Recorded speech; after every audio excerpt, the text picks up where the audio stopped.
सखी दिने दिने कितना चिकनाइल बारू हो। अरे का कहिए सखी तोहके आगे लगे जला अपने से भाटा में भारत में बटे यादव जी के माथा में आगे लगे जला अपने से भाटा में भारत में बटे यादव जी के माथा में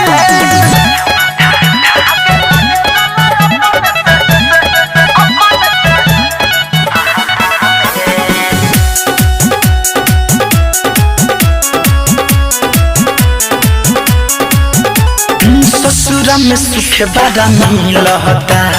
रोज रोज पलंग भी लहता अरे सखी ससुरा में सुख बड़ा मिलता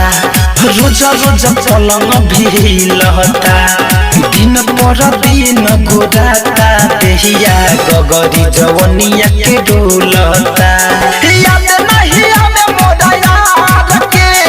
कमी नहीं होला कोनो प्यार के मिले अलग स्वाद पियला पे सखी खाता हमें अरे पाउच वाला अरे ना हो सखी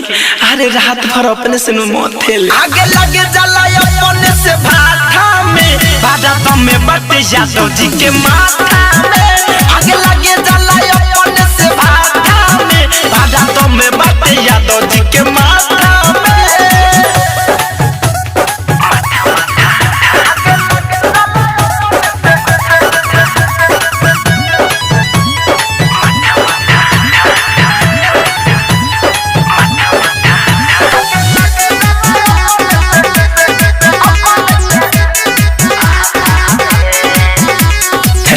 नहीं के हुसे खोली हो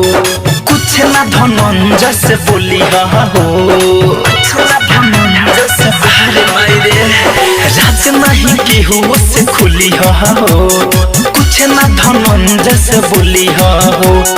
राइटर दिनेश मदादा करादा